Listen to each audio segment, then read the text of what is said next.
तो स्वागत आप सभी का। बिहार के मुख्यमंत्री नीतीश कुमार की एक बार फिर से अजीब हरकत सामने आई है। पटना का एक वीडियो वायरल हो रहा है जिसमें नीतीश कुमार की इस हरकत ने लोगों को हैरान कर दिया है। नीतीश ने एक कार्यक्रम के दौरान अधिकारी के सिर पर ही गमला रख दिया और जिसे उनके स्वागत के लिए अधिकारियों ने नीतीश कुमार को दिया था। नीतीश के इस हरकत पर सियासी वार पलटवार अब शुरू हो गया है। मौका नियुक्ति पत्र का देने का था जिसमें मुख्यमंत्री के स्वागत के लिए शिक्षा विभाग के अधिकारी एस सिद्धार्थ ने नीतीश कुमार को फूलों का एक पौधा भेंट किया। लेकिन पौधा लेने के बाद नीतीश कुमार ने पौधे को गमला सहित अधिकारी के ही सिर पर रख दिया। आप तस्वीरों में देख रहे हैं। नीतीश के इस हरकत से जहां लोग हंसते दिखे वहीं इसने लोगों को हैरान भी किया। इतना ही नहीं, अधिकारी एस सिद्धार्थ भी इसके बाद असमंजस में दिखे। सार्वजनिक तौर पर एक सीएम की ऐसी हरकत ने इस अधिकारी को हैरान कर दिया। इसी मौके पर एक और तस्वीर सामने आई जिसने नीतीश कुमार पर गंभीर सवाल खड़े किए। सिर पर गमला रखे जाने के बाद सिद्धार्थ नीतीश से दूरी बनाते दिखे। इस घटना के तुरंत बाद एस सिद्धार्थ को एक स्मृति चिन्ह नीतीश कुमार को भेंट करने के लिए दी जाती है, लेकिन वो इसे टालने का इशारा करते हैं। यानी साफ दिखा कि अधिकारी में नीतीश को दोबारा कुछ भेंट देने की हिम्मत नहीं रह गई थी। वो इतनी हिम्मत नहीं जुटा पाए कि एक बार फिर से नीतीश कुमार के करीब जा पाए। नीतीश कुमार की इस हरकत पर विपक्ष गंभीर सवाल खड़े कर रहा है। राष्ट्रीय जनता दल के एक्स हैंडल से इस वीडियो को शेयर किया गया। पार्टी ने एक्स पर लिखा कि बिहार के मुख्यमंत्री श्री नीतीश कुमार की मानसिक स्थिति। सरकारी कार्यक्रम में एक आईएएस अधिकारी सीएम का स्वागत कर रहे हैं तो सीएम सभी प्रोटोकॉल और मान मर्यादा को ताक पर रखकर अधिकारी के सिर पर ही गमला रख दे रहे हैं। प्रदेश के मुख्यमंत्री की यह दयनीय स्थिति प्रदेश को रसातल में लेकर जा रही है। लालू प्रसाद यादव की बेटी रोहिणी आचार्य ने भी वीडियो शेयर करते हुए तंज किया। लिखा कि दिमाग पर हो चुका विक्षिप्तपन का हमला, चाचा रख दे रहे हैं अपने अधिकारी के माथे पर गमला। तो कविता ही बना दी यहां पर रोहिणी आचार्य ने। तो हमला जारी रहा। दिमाग पर हो चुका विक्षिप्तपन का हमला, चाचा रख दे रहे अपने अधिकारी के माथे पर गमला, ये लिखा है रोहिणी आचार्य ने। विपक्ष नीतीश कुमार पर हमले कर रहा है। जेडीयू का कहना है कि नीतीश पूरी ताकत के साथ जनता की सेवा में जुटे हैं और विपक्ष के पास कोई मुद्दा नहीं है। सुनिए। बिहार के मुख्यमंत्री पूरी तरह से अचेत हैं, अस्वस्थ हैं, मानसिक रूप से बीमार हैं। इनकी हरकतें, इनकी करतूतें वीडियो में लगभग दिन देखी जाती है। आज ही देखिए, नियुक्ति पत्र जब वितरण हो रहा था तो एक वरिष्ठ आईएएस अधिकारी एस सिद्धार्थ के माथे पर गमला रख दिया। ये मुख्यमंत्री कर सकता है क्या? जिसके पास चेतना होता वो नहीं कर सकता है। ऐसे मुख्यमंत्री को तो एक क्षण भी बिहार जैसे संवेदनशील राज्य का मुख्यमंत्री के पद पर नहीं रहना चाहिए। सत्ता प्रतिष्ठान लालच के अधीन है। मुख्यमंत्री जी का हाड़ मांस का भी कीमत लगा रहा है, पर ये भूल जाता है कि बिहार का अपना गौरवशाली इतिहास है। मुख्यमंत्री जी को बिहार की चिंता है, बिहार के विकास की चिंता है, बिहार को आगे बढ़ाने की चिंता है। मुख्यमंत्री जी मग्न है बिहार को आगे बढ़ाने के लिए, बिहार में अच्छा काम करने के लिए। इसमें वो दिन रात लगे रहते हैं और विपक्ष के पास कोई मुद्दा नहीं है। मुद्दा विहीन विपक्ष सिर्फ सवाल खड़ा करता है। जन सरोकार से उन्हें कोई मतलब नहीं है। नीतीश कुमार जी बिहार के हर क्षेत्र में, हर वर्ग के लिए, हर संप्रदाय के लिए अच्छा काम कर रहे हैं। तो ये तो सियासी वाद विवाद है, लेकिन नीतीश कुमार की तस्वीर को देखकर सभी लोग चौंके। ये पहला मौका नहीं है। इससे पहले भी नीतीश कई वीडियो में वायरल हो चुके हैं जो उनके अजीबोगरीब व्यवहार को दिखाते भी हैं। कुछ दिनों पहले ही नीतीश कुमार एक वीडियो में राष्ट्रगान के दौरान बगल में खड़े अधिकारी से बात करते और मुस्कुराते नजर आए थे। उनके हाव भाव और इशारों ने वहां मौजूद लोगों को हैरान कर दिया था। ये भी तस्वीरें लोगों ने देखी। सवाल यह है कि नीतीश कुमार आखिर किन हालात में ऐसी हरकतें कर रहे हैं? क्या वो ज्यादा परेशान हैं या फिर उम्र उन पर हावी हो रही है? वो बिहार जैसे राज्य के मुख्यमंत्री जैसे अहम पद पर है। ऐसे में चुनौतियों से निपटने के लिए मुख्यमंत्री को हर तरह से फिट होना जाहिर है बेहद जरूरी है। लेकिन क्या ये जो हरकतें सामने आ रही हैं वो क्या बता रहा है? मनीष कुमार गुप्ता पॉलिटिकल एनालिस्ट मेरे साथ जुड़े हुए हैं और जुड़े हुए हैं प्रेम कुमार साहब पॉलिटिकल एनालिस्ट। तो आइए, स्वागत है आप दोनों का। मनीष जी, प्रेम कुमार जी, क्या इसको कहा जाए? प्रेम कुमार जी, जिस तरीके से नीतीश बाबू आज भी करते नजर आए, अधिकारी के स्वागत वाले गमले को उनके सिर पर रख दिया, दोबारा हिम्मत नहीं कर पा रहे थे बेचारे सिद्धार्थ जी उनके आसपास भी फटकने की। ये इसको कैसे लिया जाए कि ये एक मजाक था या फिर सुध-बुध खो बैठे हैं नीतीश कुमार? देखिए अजय जी, ये जो तस्वीर दिख रही है, इस तस्वीर के बाद में वहां किसी को गुस्सा आया? नहीं आया। हंसी आई, या इसको हास्य भी बोल सकते हैं। अगर नीतीश कुमार, जैसा कि हम लोग परसेप्शन बना रहे, बीमार हैं, तो इलाज कौन कराएगा भाई? नहीं, उनके पास तो डॉक्टरों की फौज होती है, लेना चाहिए। सीएम है, उनका तो उनके हेल्थ पर तो सरकार की नजर रहती है। हाँ, वही कह रहा हूं कि अगर हेल्थ रिपोर्ट बुलेटिन ऐसा है कि वो पद में बैठने लायक नहीं है, तो राज्यपाल हैं भाई, केंद्र की तरफ से बैठे हुए इन चीजों को देखने के लिए। तो हम एक बीमार को क्यों दोष दें? अगर वो बीमार है, मैं नहीं जानता वो बीमार है, मैं कह भी नहीं सकता, क्योंकि मैंने ना हेल्थ बुलेटिन देखी, मैं ना जानता हूं। लेकिन कुछ बात देखिए, कंपेरेबल होती है। ये भौतिक रूप से दिखता है तो हम इसको बोल रहे हैं कि व्यवहार अजीबो गरीब है, लेकिन जब हमारी रगों में खून की जगह सिंदूर बहता है, ये क्या कम अजीबो गरीब है? ये क्या कम अजीबो गरीब है? लेकिन उधर इसलिए नहीं, क्योंकि वो एक शक्तिवान है, सामर्थ्यवान है राजनीति में। लेकिन नहीं, उसमें क्या ऐतराज है? मतलब क्या वो भी आपको है? लगता है कि सुध-बुध खोने का नतीजा है क्या, जो मोदी जी बोले कि हमारे रगों में सिंदूर मैं बहता दोनों है? ही बातों को अजीबो गरीब मान रहा हूं और बता रहा हूं भाई, हमारी रगों में खून की जगह सिंदूर बहता है, ये अजीबो गरीब बात है कि नहीं? बस सिंपल, राजनीति वगैरह छोड़ दी। ये मुहावरा, मैं इस तरह आम के राजनीति मुहावरात्मक नहीं देख प्रयोग रहा हूं। तो, अलंकारिक प्रयोग तो भाषा में होती है, वो उसको तौर पर लिया जाए, अलंकारिक है ये। या आपका ऐतराज क्या है? ये जरा अलंकारिक है, तब तो साफ गमला कीजिए। को सर पर रखना भी अलंकारिक है। नहीं, मतलब ये अलंकार नहीं है, ये भाषा वो भी का अलंकार। अलंकारिक है, वो भौतिक रूप से दिख रहा है, ये शाब्दिक रूप से अलंकारिक नहीं, आप है, वो समझाएं। भौतिक रूप से अलंकारिक है। ठीक है, जी जी। ओके ओके, अच्छा ठीक है, और ये मनीष कुमार जी को भी प्रतिक्रिया लाते मेरी यही हैं। है। मनीष गुप्ता जी, नीतीश कुमार का ये व्यवहार बार बार आता है। अब जैसा प्रेम जी को लग रहा है कि मोदी जी के बातों में भी इस तरह की बात आती है, इसको कैसे समझा जाए? जरा समझाएं हमें, हमारे दर्शकों को, नीतीश जी की जो खास करके गतिविधियां हैं। अजय जी, अभी मैं 1 मिनट पहले प्रेम जी की बात पे भी अपनी बात कह दूं। प्रेम जी इतने सीनियर पत्रकार हैं और मुहावरे को ऐसे मासूम बन के समझ रहे हैं जैसे कि वो समझते ही नहीं। मानो किसी परेशानी से अगर प्रेम जी की नींद उड़ जाए तो हमें समझेंगे, हम ढूंढेंगे नींद कहाँ है और वो कैसे उड़ रही है, हवाई जहाज में उड़ रही है या पैराशूट में उड़ रही है।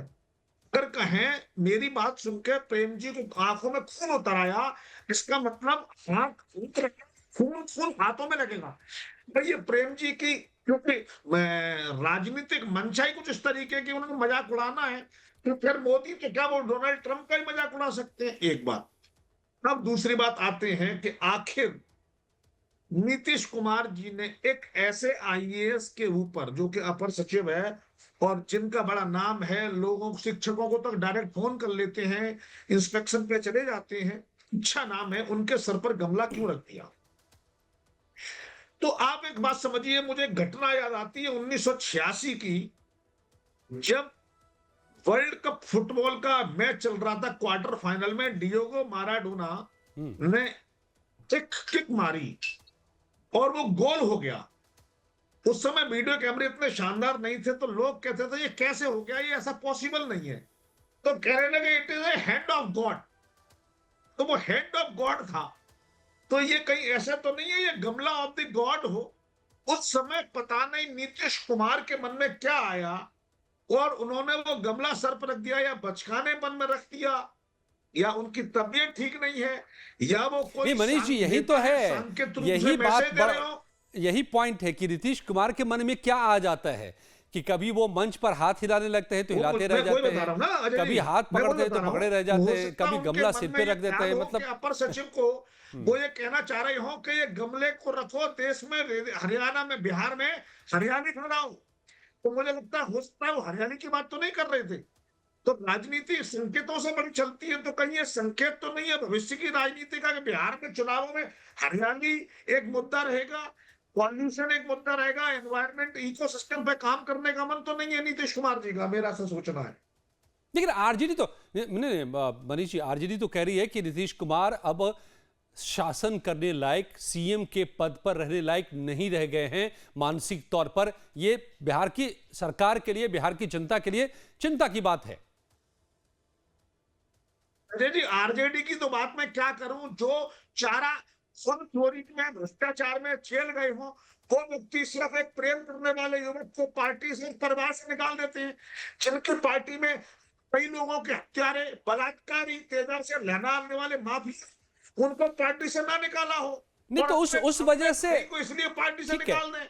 अगर जो तो भी उन्होंने किया हो उस वजह से जो नीतीश कुमार कर रहे हैं उसको तो हम जायज नहीं ठहरा सकते ना। डाइजेस्ट नहीं कर पा रहे नीतीश कुमार को। ठीक है प्रेम कुमार जी, अब आपके पास में लौटता हूं दोबारा। डाइजेस्ट कर ही नहीं पा रहे। ओके प्रेम कुमार जी, देखिए यहां पर गंभीर सवाल है। गंभीर सवाल यह है कि एक बार नहीं, दो बार नहीं, कई बार नीतीश कुमार जी से ऐसी गतिविधियां, ऐसे उनके दिक्कत के एक्ट्स जो सवाल खड़े करते हैं उनकी मानसिक स्थिति पर, उनके स्वास्थ्य पर, उनकी सेहत को लेकर के, और वो सीएम हैं, उनके हाथ में पूरा बिहार है। यह चिंता की बात है। तो कैसे इसका कैसे समझा जाए, क्या हाल होना चाहिए? देखिए, नीतीश कुमार जब भी मुख्यमंत्री बने हैं, कभी एनडीए, कभी आरजेडी, इनके सहयोग से बने हैं, इधर महागठबंधन या एनडीए। और नीतीश कुमार का जो बदला हुआ व्यवहार, जिसको विचित्र बताया जा रहा है, वो आरजेडी के साथ रहते हुए भी उनका दिखता था, तब बीजेपी उनके ऊपर बोलती थी, आज एनडीए में है तो आरजेडी बोल रही है। तो मैं इन आलोचनाओं को बहुत गंभीरता से नहीं लेता। तो मैं सवाल को दूसरे ढंग से रख देता हूं फिर प्रेम जी, कि नीतीश कुमार जी जरूरी हैं कि अब मजबूरी बन गए हैं वो, इसीलिए हर हाल में वो अपनी जगह पर कायम है? देखिए, नीतीश कुमार जी के पास में 15% का वोट पर रहा है, मिनिमम इंटैक्ट रहा है लगभग मोटे तौर पर। तो ये 15% ऐसा है कि सरकार बनाने के लिए जरूरी है, चाहे इधर से चाहे उधर से। और वो इतने फ्लेक्सिबल पॉलिटिक्स करते रहे हैं कि जब एनडीए में जाना होता है तो कुछ और बात बोलते हैं, और महागठबंधन में जाना होता है तो बीजेपी के लिए कुछ और बात बोलते हैं। तो ये मजबूरी नीतीश कुमार से ज्यादा दोनों गठबंधनों की है। यही तो सियासत की मजबूरी है, क्योंकि देखिए चिंता की जो मैं बात कह रहा हूं उसके उदाहरण भी नजर आ रहे हैं बिहार के भीतर में। बिहार के प्रशासन पर, शासन पर, पुलिस पर लगता नहीं कि सरकार की वो पकड़ अब भी बनी हुई है जो पिछले दिनों देखी गई थी, क्योंकि बिहार में अपराध बेलगाम होता नजर आ रहा है। पटना के बोरिंग कैनाल रोड में सरेआम फायरिंग होती है, इसका वीडियो सामने आया है। यह घटना 24 मई की शाम की है, जब बदमाशों ने ताबड़तोड़ फायरिंग करके दहशत फैला दी। तस्वीरों में आप देख सकते हैं भीड़ भाड़ वाले इलाके में नकाबपोश अपराधी किस कदर फायरिंग कर रहे हैं। यह राजधानी की हालत है। हड़ताली मोड़ इलाके से उस वक्त गुजर रहे थे खुद एडीजी लॉ एंड ऑर्डर, जिनके हाथ में पूरे बिहार का कानून व्यवस्था है, पंकज दराज साहब थे। बॉडीगार्ड ने काउंटर फायरिंग की और इस घटना के बाद पटना पुलिस के कई अधिकारियों को और जवानों को निलंबित भी किया गया है। लेकिन पुलिस के हाथ अभी भी इस पूरे मामले में खाली ही हैं। अब इससे पहले बक्सर से भी ऐसी तस्वीरें सामने आई थी, इसको भी देखिए। बक्सर के अहियापुर गांव में 24 मई की सुबह बदमाशों ने सरेआम फायरिंग कर दी, 3 लोगों की जान चली गई। 60 सेकंड में 12 राउंड यहां गोली चली। जब तक लोग कुछ समझ पाते तब तक 5 लोगों को गोली लग गई। आक्रोशित लोगों ने इसके बाद उग्र प्रदर्शन भी किया था। अब जेडीयू का दावा है कि बिहार में अपराध का आंकड़ा राष्ट्रीय औसत से कम है, और अगर शराबबंदी को अपराध न माने तो बिहार पिछले 1 दशक के दौरान अपराध में सुधार करने के मामले में कई प्रमुख राज्यों से बेहतर है। जेडीयू नेता राजीव रंजन ने क्या कहा, अब इसको सुनिए। एनसीआरबी की रिपोर्ट के अनुसार बिहार का जो अपराध दर है वो 277.1% है। 277.1 अपराध प्रति लाख जनसंख्या है, जो कि राष्ट्रीय औसत 422.2 से बहुत ही ज्यादा बेहतर है। तो अब एक बार फिर बिहार में अपराध के आंकड़ों पर नजर डालीजिए, क्या कहता है एनसीआरबी का आंकड़ा। 2020 में बिहार में 3,138 हत्या के मामले सामने आए हैं। 2021 में बिहार में 2,799 हत्या के मामले सामने आए हैं। 2022 में बिहार में 2,930 हत्या के मामले सामने आए हैं। 2023 में बिहार में 2,844 मामले सामने आए थे। हत्या के मामलों में बिहार का 14वां स्थान है देश में। बिहार में अपराध की दर प्रति लाख जनसंख्या पर 277 है। हालांकि तुलनात्मक आंकड़ों से पता चलेगा कि क्या है बिहार की स्थिति, लेकिन बिहार को लेकर के सरकार कह रही है कि अपराध उतने नहीं हैं जितने कि बाकी राज्यों में।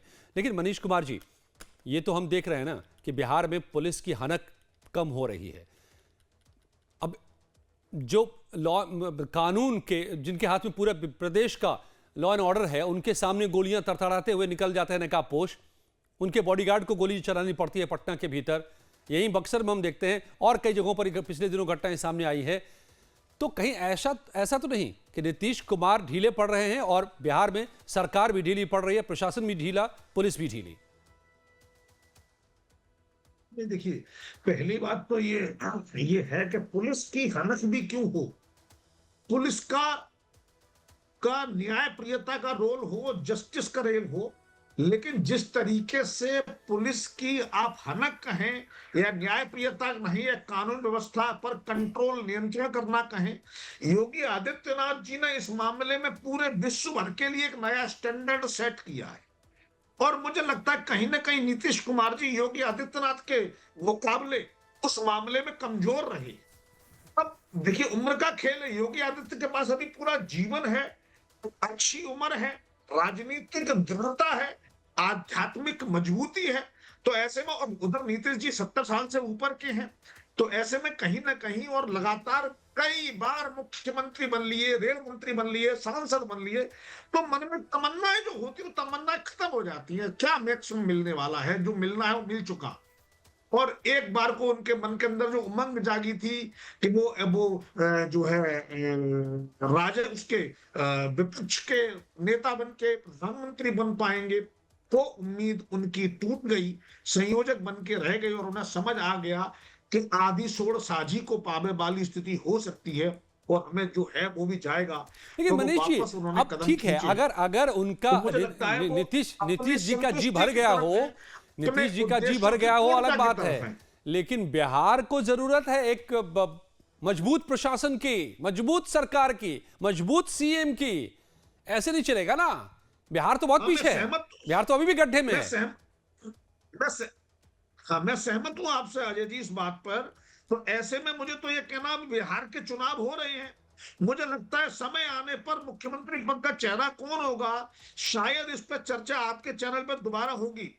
पर मुझे लगता है नीतीश कुमार जी की जगह और कोई ज्यादा एक्टिव चेहरा सामने आना चाहिए। फिर चाहे वो तेजस्वी यादव हो, चाहे वो भाजपा से कोई हो, जनता दल यूनाइटेड से कोई हो, इस पर मैं कोई कमेंट नहीं करना चाहता, राजनीतिक फुलझड़ी चालू हो जाएगी अभी। लेकिन मुझे लगता है अनुभव के मुकाबले जोश को वरीयता मिलने का समय है। नीतीश कुमार जी ने काफी काम किया है देश के लिए, बिहार के लिए। अब मुझे लगता है कि उनको कोई और सम्माननीय पोस्ट पे जाना चाहिए और मुझे लगता है कहीं राज्यपाल वगैरह बन के भी वो देश को और बेहतर सेवाएं दे पाएंगे। तो ये मैं समझता हूं कि मेरी डिस्कशन का कंक्लूजन ये है। नहीं, चाणक्य ने जब चंद्रगुप्त को सत्ता पर बिठा दिया, धननंद जो अत्याचारी हो गया था उसको हटा दिया, तो उसके बाद वो खुद चले गए थे जंगल कि अब हो गया, मेरा काम पूरा हो गया, मैं चला जंगल की तरफ। प्रेम कुमार जी, तो अब नीतीश कुमार को भी मोह त्याग देना चाहिए कि वो वक्त आ गया है क्या? हालांकि ये सारी बातें मेडिकल डायग्नोसिस की हैं, अगर ऐसी हालत है तो और इसकी जरूरत है तो, लेकिन जो लक्षण दिखते हैं, जो सिम्टम्स नजर आ रहे हैं। अब अजय जी, आपका उत्तर कुछ मैथमेटिकल वे में देना होगा कि मान लिया कि नीतीश कुमार जी बीमार हैं, तो इलाज कराने की जिम्मेदारी किसकी है? उनको इस बीमार व्यक्ति को मुख्यमंत्री बनाए रखने के लिए कौन जिम्मेदार है? और जो जिम्मेदार है वो क्या इनसे ज्यादा बीमार नहीं है?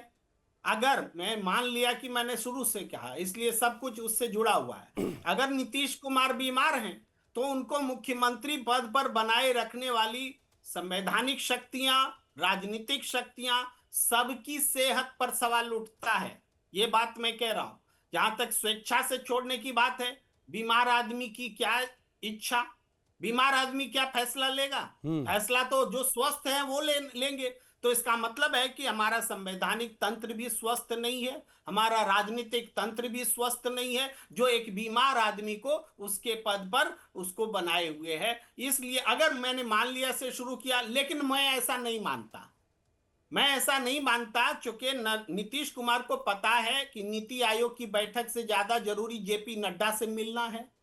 नीतीश कुमार को पता है कि एनडीए की बैठक में बैठना है, लेकिन जातिगत प्रस्ताव पर मोदी जी की प्रशंसा वाला प्रस्ताव पारित करने में उस समय बैठना उचित नहीं है, क्योंकि जातिगत प्रस्ताव जो जनगणना है वो तो मेरा है, हम उसके ओरिजिनल ऑरेटर हैं, उस बात को पैदा करने वाले हैं। तो ये इतनी राजनीतिक समझ जिनके पास है, जो सीटों को लेकर के बीजेपी को पानी पिलाए हुए कि हमको 122 सीट दोगे तभी समझौता होगा, तो फिर बीमार और ये सब बातों पर मुझे पर्सनली यकीन नहीं है। तो प्रेम जी, अगर नहीं है वो बीमार, तो फिर ये हरकतें क्या हैं? इसको कैसे समझा जाए? क्यों कभी देख ही रहे आप कि अपने अधिकारी के सिर पर उन्हीं का गमला दे देते हैं? क्यों कहीं पर देख रहे हैं कि आप वो हाथ जोड़ते नजर आ रहे हैं सबको, जबकि जो जनगण मंच सामने चल रहा है? देखिए, इन तस्वीरों पर कोई पुख्ता बात नहीं कही जा सकती।